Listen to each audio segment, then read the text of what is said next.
Hello everyone, আসসালামু আলাইকুম। অনেক দিন পর একটা টিউটোরিয়াল নিয়ে আসলাম। সো আসলে দেশের পরিস্থিতিটা অনেক খারাপ ছিল বা এখনও পুরোপুরি ভালো হয়নি। আশা করি অনেক তাড়াতাড়ি ভালো হয়ে যাবে। নিজেদেরও অবস্থাটা খুবই একটা ভালো ছিল, তেমন কিছু না। নিজেদেরও অবস্থাটা খুব খারাপ ছিল, ভয়ঙ্কর একটা পরিস্থিতি মোকাবেলা করেছি আমরা। সো যাই হোক, আল্লাহ আমাদের দেশকে সবার আগে শান্তি কামনা করি। দেশ ভালো থাকুক, দেশের মানুষ ভালো থাকুক, দেশের জনগণগুলো ভালো থাকুক। আসলে রাজনীতি ব্যাপারে যদি বলি, আমি রাজনীতি কিছু বুঝি না। আর রাজনীতি বুঝতেও চাই না, কোনো দল সাপোর্ট করি না।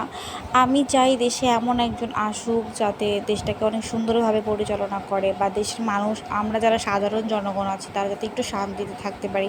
জাস্ট এইটাই একটু চাওয়া, আর কিছু না। এমন না যে আমি কোনো রাজনীতি করি বা কোনো কিছু। তো লাইফে অনেক বড় একটা ধাক্কা খাওয়ার পর আজকে ভিডিও দিচ্ছি। এটা মেন রিজন হচ্ছে যে বসে থাকলে দেখা যায় যে এমনিতেই বসেই থাকা যায়, আর মন যেহেতু ভালো না, তো এরকম বসে থাকলেও আসলে কোনো লাভ নেই। যেটা ঘটার সেটা ঘটবে, যেটা কিসমতে আছে আমাদের সেটা তো অবশ্যই হবে। তো আজকে চিন্তা করলাম যে আজকে ভয়েস ওভার যেহেতু দেবো, কিছু কথা বলি।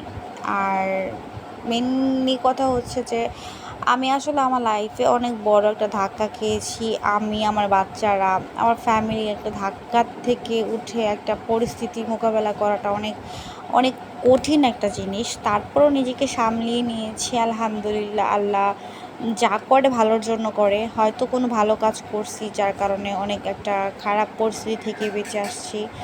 আম সবাই আমাদের জন্য একটু দোয়া করবেন যাতে ভালো থাকতে পারি, আগামী দিনগুলোতে যাতে ভালো কাটতে পারি। আর আমার বাংলাদেশের প্রত্যেকটা মানুষ যাতে ভালো থাকে, আমি সবসময় দোয়া করি। আপনারা আমাদের জন্য দোয়া করবেন যাতে আল্লাহ আমাকে ভালো রাখে, আমার সন্তানকে ভালো রাখে, আমার ফ্যামিলিকে ভালো রাখে।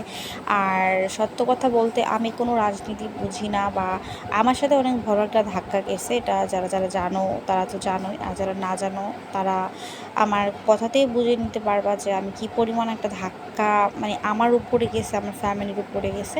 সো আলহামদুলিল্লাহ এখন ভালো আছি সবার দোয়াতে, আর যাতে আমরা ভালো থাকতে পারি এটাই দোয়া করবা সবাই। আর যাই হোক, দিন তো মানুষের জন্য থেমে থাকে না, অবশ্য কাজ করতে হবে, কাজে ফিরতে হবে। তো এর জন্য আসলে আমার অনেক ভিডিও আপলোড দেওয়া হয়নি। আস্তে আস্তে আমি অনেক ভিডিও আপলোড দিব। আর যারা আমাকে ফার্স্ট থেকে দেখছো, তো তোমরা জানোই আমি আসলে রেগুলার ভিডিও দিতে পছন্দ করি, বাট এখন অনেক দিন ধরে ভিডিও দিচ্ছি না। সো আজকে ফাইনালি একটা ভিডিও আপলোড দিয়েই দিলাম, যেহেতু আমার ফোনে ছিল, এডিট করা ছিল, জাস্ট ভয়েসটা দিয়ে দিলাম। তো আশা করি সবাই ভালো থাকবা, আমাদের জন্য দোয়া করবো। আর আমার মেকআপটা কেমন হয়েছে যদি ভালো লাগে, সো লাইক দিয়ে দিও। আর সবাই ভালো থাকবা, আমাদের জন্য দোয়া করবো। আমি দোয়া করি আমাদের দেশের প্রত্যেকটা মানুষ যাতে ভালো থাকে, আর যে পরিস্থিতিটা আমরা মোকাবেলা করছি সেটা যাতে অনেক তাড়াতাড়ি ভালো হয়ে যায়। ইনশাল্লাহ ভালো হয়ে যাবে সবার দোয়াতে। আর আমি লাস্ট মোমেন্টে একটা কথা বলি, আমি কোনো রাজনীতি করি না, বা রাজনীতি কোনো মানুষকে পছন্দ করি না, আমি কোনো দল করি না। আমি সাধারণ একটা মানুষ, সাধারণভাবেই থাকতে চাই, সাধারণভাবে জীবনযাপন করতে চাই। প্লিজ উল্টোপাল্টা কেউ কমেন্ট করবা না। আর যেটা হয়েছে আমাদের সাথে সেটা তো হয়েছে ভাই। প্লিজ কেউ বলবা না যে আমি রাজনীতিবিদ বা রাজনীতি করি, এগুলো আমি সত্যি কিছু বুঝি না। আমি মন থেকে বলতেছি, আমি রাজনীতি বুঝি না, আমি কোনো কিছু বুঝি না। আমি সাধারণ একটা মানুষ, যেভাবে মানুষ বাঁচে এভাবে বাঁচতে চাই, এভাবে থাকতে চাই। আর কিছু বলার নাই, যা হয়েছে সো হয়েছে।